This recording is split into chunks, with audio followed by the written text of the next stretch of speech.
Namaste to all the yoga sadhakas. In one of the earlier videos, we tried to understand how pranayama or breathing from one nostril affects the physiological parameters like blood pressure, heart rate, reaction time, and all of those things. That is exactly what we understood in the earlier videos. And if you're not watched the video, you can check out the link to the video in the description below. And there are many physiological parameters which are influenced by pranayama practice.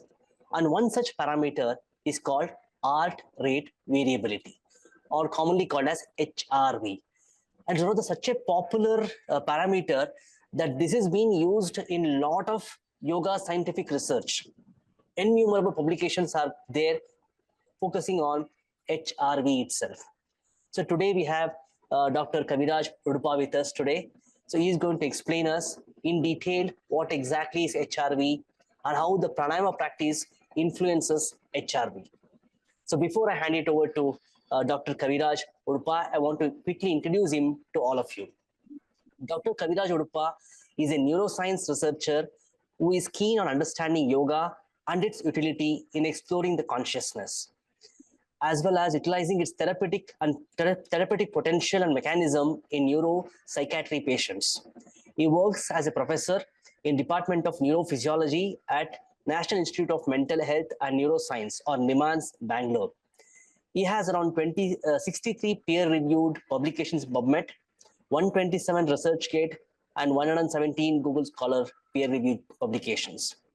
He is a scientific peer reviewer for 30 plus national and international scientific journals and guided 10 plus postdoc, Ph.D, MD, MPhil candidates.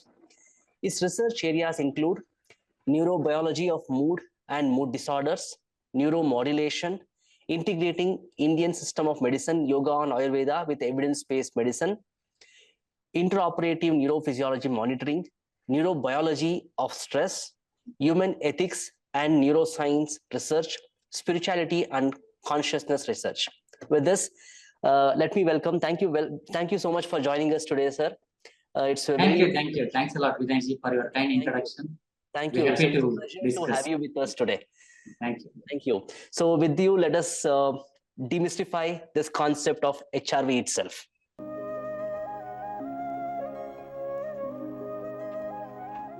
So first question is, what exactly is HRV? Like when we commonly hear this term in most of the research papers, HRV. So how do we define HRV, or what is the basis of HRV? Can you just please explain this in detail? Okay. So thanks again for kind introduction and inviting me for this demystifying sessions on yoga. So HRV, as you have expanded it, it is heart rate variability. So heart rate, we know. Everyone knows what's your heart rate means. We will take our pulse or measure through the EKG waves, how many waves or beats, how many times heart beats, or how many times you can feel the pulse for 1 full minute. So heart rate is number of beats, heart beats in 1 full minute. So that will be around 60 to 100, around normal range would be around 70 to 80 beats per minute. But heart rate variability is measuring instantaneous changes in the heart rate. Mm-hmm. So instantaneous in the sense, for that we need to have continuous recording of heartbeats. For that we record what is known as electrocardiogram, ECG. So ECG has to be recorded, and that has to be analyzed using various methods. So it will be more easier if I show my slides. Sure. Please go ahead. Is it okay to share my slides? Yeah, please. Yeah, you can share.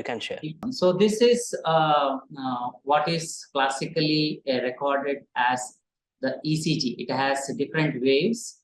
A PQRS complex is what we call this big wave, we call as R wave. That is the most prominent wave. Then there is a T wave, and this is the P wave. So this is what is known as PQRS complex. So this corresponds to the heart chambers. There are atrium and the ventricles. Ventricular contraction. That too, left ventricular contraction is picked up by this QRS complex, which is the R wave is the most prominent wave.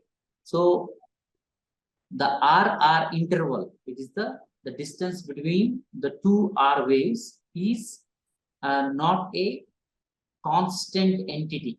If you see from this slide, say for example, this RR interval is 859 milliseconds. And the next one, if you if you measure, is 793 milliseconds. So it varies with beat to beat. That's what we refer as heart rate variability. And measuring this variability using various statistical methods or software methods are what are known as heart rate variability measures. And we will get to know about various measures. Basically, there are different types of measures which we can compute. Basically, time domain is the one, just like using any of the statistical methods. We have beat-to-beat fluctuations, say 800, 750, 700, something like that. We compute over the time, maybe for 5 minutes, and then we take the average heart rate, and then we can compute what is known as standard deviation. You might have seen in your high school maths, from the average, how much individual values deviate. That is the standard deviation of normal to normal intervals. Here, NN or normal to normal term refers to only the regular heartbeats. We need to exclude any ectopic beats or any artifacts, all those things. We need to clean up the ECG recording. These would come in more sophisticated measurement, how exactly we are going to measure this. But for general purposes, it is like how much heart rate varies from its average is what is known as standard deviation, and root mean square of standard deviation. Then individual beats, how much it varies. If it varies more than 50 milliseconds, then what we call it as NN50, the normal to normal intervals measuring or deviating more than 50 milliseconds. And the frequency domain is a measurement of these different fluctuations and converting them into fast Fourier transformation. There are different frequencies of bands would be there, low frequency and the high frequency bands. And there again, there is specific definition of these bands when the person is breathing normally. Normal breathing is taking around 2 seconds for inspiration and 2 seconds for expiration, around 4 seconds. So roughly around 12 to 15 breaths per minute. If the person is breathing with that rate, then the low frequency is from 0.05 to 0.15 and 0.15 to 0.4 is the high frequency. Again, depending on the frequency of breathing, these definitions would vary. But in a normal breathing, in normal pattern, there are two limbs of autonomic nervous system. So basically, autonomic nervous system is the neural axis where it has control over visceral organs. Visceral organs in the sense which are not directly under our voluntary control, be it heart, be it kidney, liver, gastrointestinal tract. These are not under our general voluntary control. We can't control the function of that. That is controlled by what is known as autonomic nervous system. And this autonomic nervous system, say for example, for the heart, there is sympathetic and parasympathetic. Parasympathetic is from vagus, the 10th cranial lobe. Sympathetic is from the thoracic segment, spinal cord segment. So this, for the heart per se, we can say sympathetic system is the accelerator system and the vagus is the brake. So for driving a car, we need these two things, right? Accelerator and the brake. So whenever accelerator is increased, the sympathetic activity is increased, heart rate increases. Whereas when the brake is put, heart rate decreases. And these two has to be working in a balanced manner. That is what we call homeostasis, or in yoga term, what we call samatvam. Samatvam yoga uchyate. Yoga means balancing this kind of two limbs of autonomic nervous system. And in terms of heart rate variability, the high frequency oscillations is mainly governed by parasympathetic. PNS refers to parasympathetic nervous system, and low frequency it is by both sympathetic and parasympathetic system. Normally, the balance is around 1, in the sense how much is the low frequency and the high frequency would be almost equal. I can show you in the next graph. In the resting condition, you can see the area under the curve for the low frequency and the high frequency is almost equal. That's a balance of 1. We need to have this kind of balance.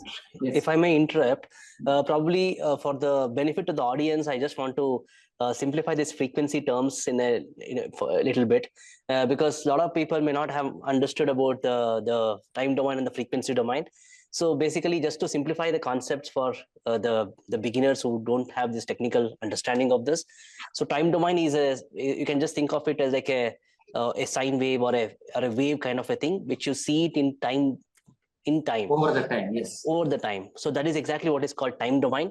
But that single wave will have multiple frequency components. And so that is something which you convert this same signal and look at it in the frequency domain.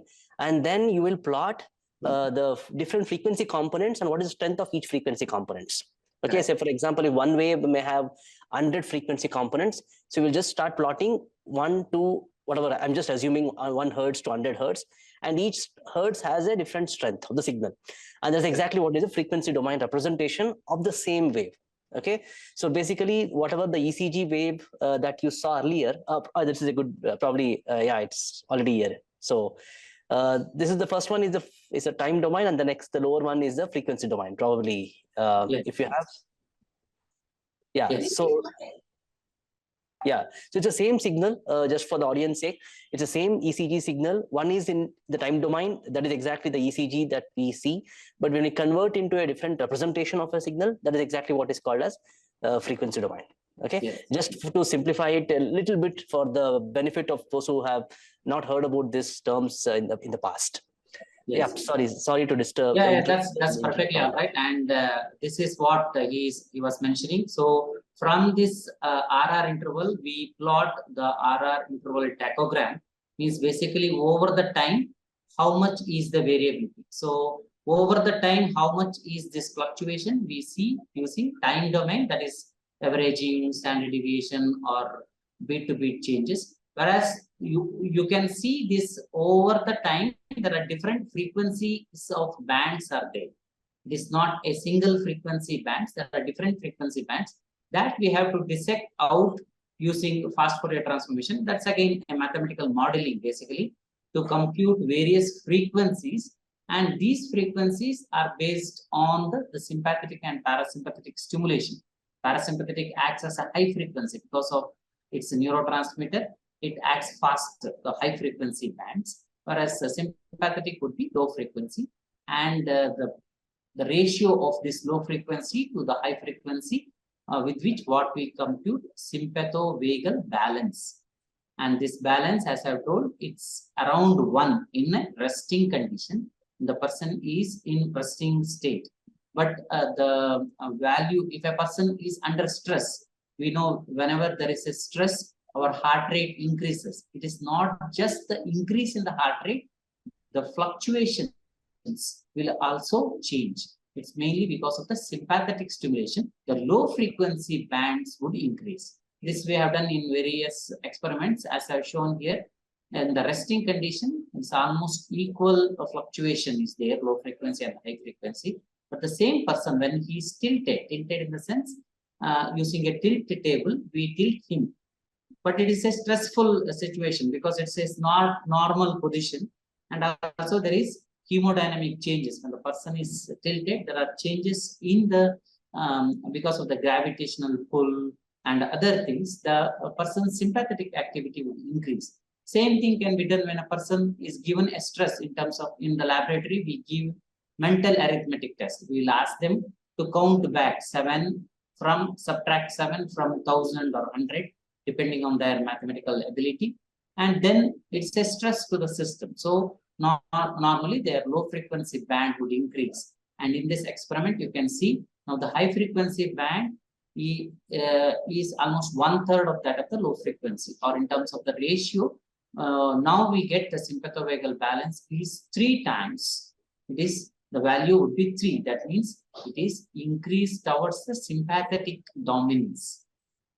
Or if the same person, if you ask him to breathe slowly and deeply, that's what is known as in Pranayama or any of the slow breathing techniques what we use. So the respiratory system is the key here.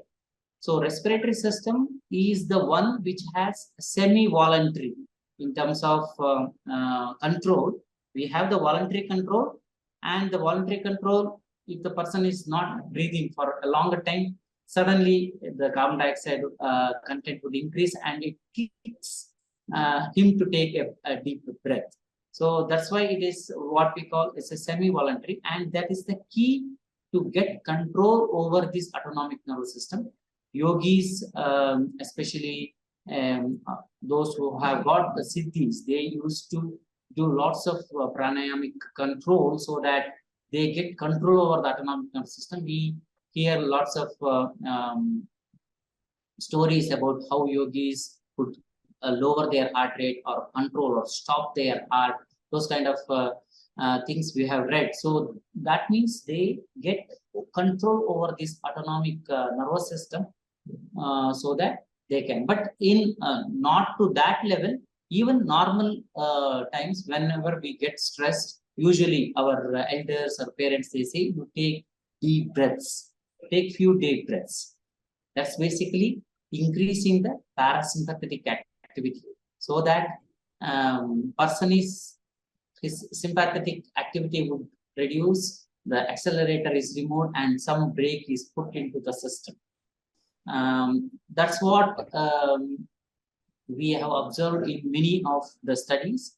So studies with yoga in healthy volunteers, if they have done few weeks of training, there would be change in the sympathovagal balance towards parasympathetic dominance. That's what we see in healthy volunteers. Now, talking more on the stress-based changes. So any of the stress would lead to increase in the low frequency, which is an indicator of a sympathetic activity, and the high frequency band would reduce or sometimes even disappear. I mean, when the person is totally stressed, then this kind of changes, there will be increase in the low frequency and disappearance or decrease in the high frequency bands will be there. That means the person's ability to control the neurocardiac control of the heart or any of the visceral organs is diminished. And this kind of things we see in many of the conditions in which stress related disorders. Now, stress is very common precursor for many of the disorders, medical disorders today. Any disorders, if you take, stress is one of the trigger. So that stress would lead to decrease in the parasympathetic and increase in the sympathetic activity.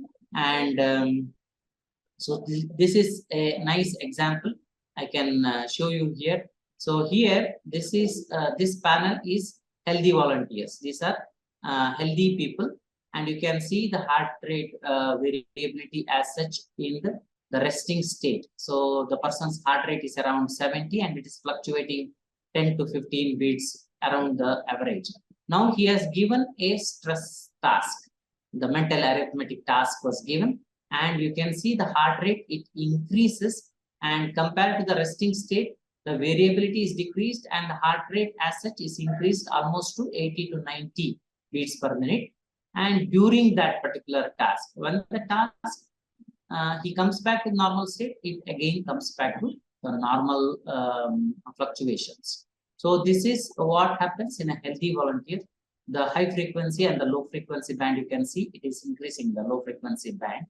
But compared to that, in patients with, say, major depressive disorder, so you can see the resting state itself, the heart rate is higher compared to the volunteer, healthy volunteer. Healthy volunteer has a heart rate of around 70, whereas this person has a heart rate of around 90. And the fluctuation you can see here, it's almost diminished. It's a low frequency fluctuation is there, but not many high frequency fluctuations. And when the task is given, when the stress is given, it is not changing much. This is what is classically seen in patients with depression.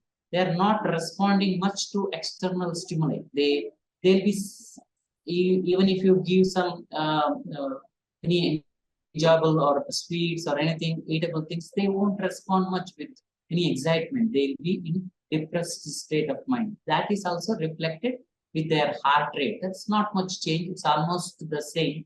And even after removing that stimuli or any stress, there is not much change. So this is what happens. The heart rate is increased, but the variability as such is decreased. And also the high frequency oscillation is decreased in these, and the low frequency is increased. So that means these people have more sympathetically dominant tone compared to that of the parasympathetic or the vagal tone. So this is what is seen in one of the disorder, and similar things. We have done studies in patients with epilepsy or other neurological conditions like Parkinson's disease, other psychiatric conditions like schizophrenia. In most of the things, the sympathetic activity would increase, the parasympathetic activity would decrease, and the sympathovagal balance is shifted more towards the sympathetic tone rather than the decreased activity of the vagus. This is commonly seen in neurological and psychiatric disorders. Understand, sir. I had one question when you are showing that tilting of the 90 degrees tilt and all that, right? So basically, from what I understood, the ECG is required to measure the heart rate variability. And from my basic experience with getting medical test and all that, usually ECG is measured by putting a lot of vacuum pumps, everything around your heart, and usually they take 2 points, right? Like near your wrist and also your feet and all that. So this is all, there's so many connections are required to measure ECG. But during the practice of yoga, if you want to study HRV, is it possible? Because I think we need to be lying down in position. Or is there any new invention which helps us to record HRV when we are doing the activity itself, and just see the variability depending on what kind of movement we are doing or what kind of asana we are doing or something like that? Is it possible, or I'm just is it a hypothetical question right now? No, it is not hypothetical. It's a very good question. And researchers have, especially this kind of research requires lots of technical advancement. Yeah. Engineers, they have invented lots of devices. Previously, as you mentioned, ECG, it requires chest leads, limb leads, and all those things. But for HRV, it's basically the lead to what we are, because we are interested in that, the RR interval. So the long QRS complex we are interested in. We are not much interested in other waves, P or the T waves and other things. So for that lead to, for that we put one lead in this side on the right side of the body, the one lead on the left side of the body. This because the heart axis is in this direction. So that 2 leads we have to put. But as you are mentioned, nowadays lots of technological advancements are there. The wristbands, just by putting the wristbands, the newer Apple watches, they not only give heart rate, they can also give some of the heart rate variability measures. It's basically picking up those RR complexes, QRS complexes, and it computes heart rate as well as few of the heart rate variability measures. I've seen even the ring type of electrodes. Just putting a ring and your HRV will be recorded. Even it's a Bluetooth connection. It will be, the signals would come to your phone or your recording device, computer, laptop, any of those kind of disorders. So it is lots of advancements in this field, wristbands, rings, or we have even belts kind of devices. Just you have to put the belts, and one dozy kind of one device is there. It's basically embedded inside the bed, inside that mat, kind of yoga mat. So it is embedded in that. You have to just lie down on that. No, only some physical connections with the mat should have some physical connections with the body, it will record these QRS complexes, and from which we can compute heart rate variability. So lots of advancements in this field. So no need to have those vacuum electrodes, which we classically use it for measuring the 12-lead ECG. So lots of advancement in the field, and lots of computation software and all those things are there. But when we are measuring, the gold standard is lead to ECG, and we need to get proper QRS complexes so that RR interval can be easily computed and then transferred to any of these softwares. Got it. That's quite useful, that to know that there's a lot of technology advancement to measure the HRV readings. And now my next question is coming to the breathing itself, right? So how does the breathing influences the HRV readings? Because in the last one of the earlier videos, we have understood that breathing from the left nostril is going to activate the parasympathetic system. So breathing from the right nostril is going to activate sympathetic system. So now, so I'm assuming that it's going to directly influence the HRV also. So probably can you just show some more light on how does the breathing influences HRV? So as I have told, breathing system of the respiratory system is semi-voluntary system. So we can voluntarily change the rate or rhythm of respiration.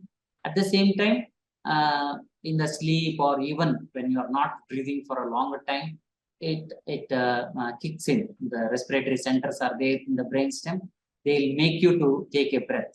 Unless you have that kind of control as a yogi to control your breathing rate. So, but yogis basically what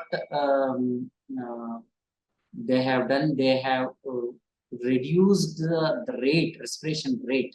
So normal breathing refers to an inspiration and expiration, regular cycles, 2 seconds for inspiration, 2 seconds for 2 to 3 seconds for expiration. So around 4 to 5 seconds for one cycle. And in that way, we will have around 12 to 15 breaths per minute. That's a normal, regular breathing by any of the healthy volunteer. Now, yogis, their breathing pattern, if you usually see, they usually take very long inspiration and even more longer expiration. That's the, and there are different schools and there are different types of this kind of breathing. So I won't go into the details of all those things. And also, there is what are known as kumbhaka and shunyaka, means when the breath is fully taken, they hold the breath for some time. That is kumbhaka, means your lungs are filled with oxygen or air, and they hold it for some time. And when you completely expire out, also they will hold it for some time. That is shunyaka. There is nothing much is there inside. Of course, residual volume will be there. 1 to 1.2 liters of air will be there inside.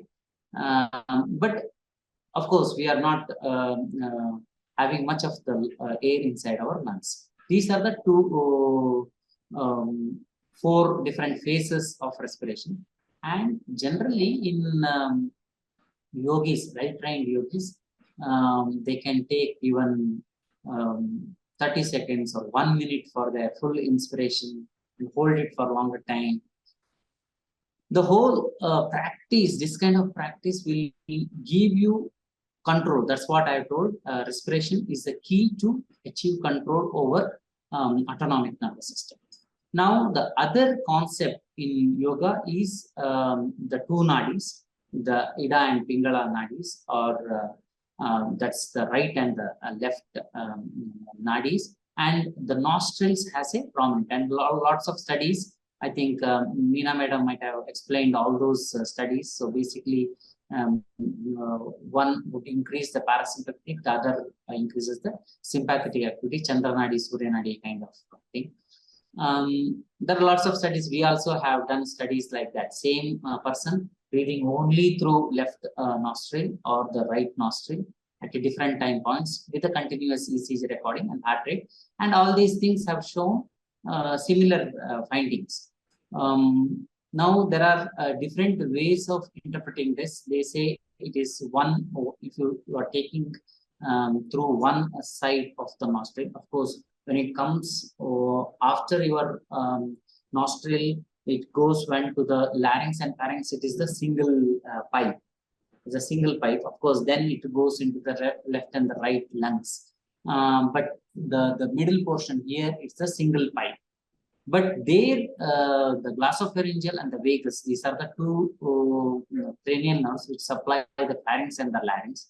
And there are some studies showing that there is specific stimuli over these nerves that would either activate our sympathetic or the parasympathetic. But we need to have more studies to throw lights on this aspect. But in general, so one is the left and the right nostril breathing will have differential effect on the autonomic nervous system activation, and also the rate as well as the pattern. So generally we can divide the pranayamas into two types. One is slow breathing pranayamas, taking longer time, as I have told, 5 seconds initially, 10 seconds, 30 seconds, 1 minute, taking one full inspiration, kumbhaka, then expiration, shunyaka, that kind of thing. But the other types are the faster breathing, like Kapalabhati or those kind of exercise. So that differences also we have done, the slow breathing exercise and fast breathing pranayamas. So fast breathing pranayamas again increases the sympathetic activity, whereas slow breathing pranayamas would increase the parasympathetic. So that's how the nostril and the regularity of the breathing and the rate at which you breathe will have impact on the autonomic nervous system as assessed by heart rate variability measures. So this we can use for specific purposes. Say, for example, you need to activate a person with a depression. So you need to activate him. So now fast breathing exercises are better. In the sense they would activate you. Whereas a person is already in a manic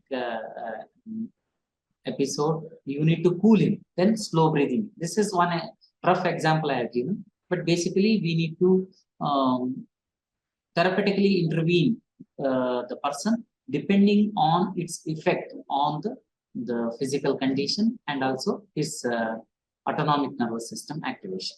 So we can use this. Got it.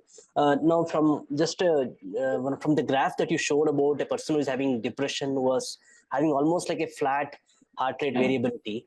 Now, through the breathing practices, which does like Bastrika and Kapalbhati and all that, right? Which is like more like a sympathetic dominant kind of a practices. So, does it going to bring the balance or the variability back to normal, or because it's already in the higher rate? Because if you look at the sympathetic activity is a lot more in the person who is depression, who is in a depressed kind of a state, which is that's why we are showing a flat graph, which is higher graph with lesser variability. So now, if we give him Kapalbhati and Bastrika, what is going to happen to this graph now? The variability is going to come along with the overall heart rate itself, or the heart rate is still going to be high with the extra variability added to that? So that's what a single session of practice might not give much benefit. We have done a few studies in that, but we need to give him at least a week of practice. That week's practice, then the increased heart rate would come down first. That's the first thing. And also there will be more and more fluctuations are seen. The heart rate variability would increase over time. This might not be possible with one sessions. Understood. It requires multiple sessions, and there will be additive effect, like one day sessions, the next day sessions he will be better. It is clinically also we'll see with one session usually there might not be much change, but they need to continue practice. That perseverance should be there, then only we will get the positive effects. Understood. So even though we are giving a sympathetic excitation activity, the heart rate variability and the heart rate will become better. That's what I understand, right? That's very nice to know, because a lot of times we think that when the faster breathing is done, it increases the sympathetic excitation, and the sympathetic excitation is not recommended for a person who is already in that excited state.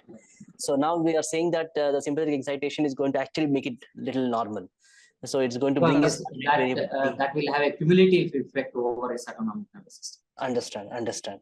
And also, if we do a very a slow breathing pranayama practices or a cooling pranayamas, right, which is known to increase the parasympathetic excitation. So now what will happen to the heart rate variability? So the heart rate variability, will it become too parasympathetic or a too high frequency dominant kind of a thing where the low frequency will reduce significantly? And even that is a problem, right? Like when it's only always parasympathetic high parasympathetic kind of a thing. Yes. So these kind of studies also we have done. The long-term yogis, we have picked up few those kind of practitioners who have been practicing for 10 to 15 years of such kind of thing. So one major observation what we have done is their heart rate, the resting heart rate is very low. It will be around 40 to 50. So it's an index again. You just check your resting heart rate. What is your resting heart rate? That's an index of how much practice or the regularity you had over. That's a rough estimate, of course. So generally, what I have told, in a healthy person, the heart rate would be around 60 to 70 or 80. 60 to 80 is considered as normal.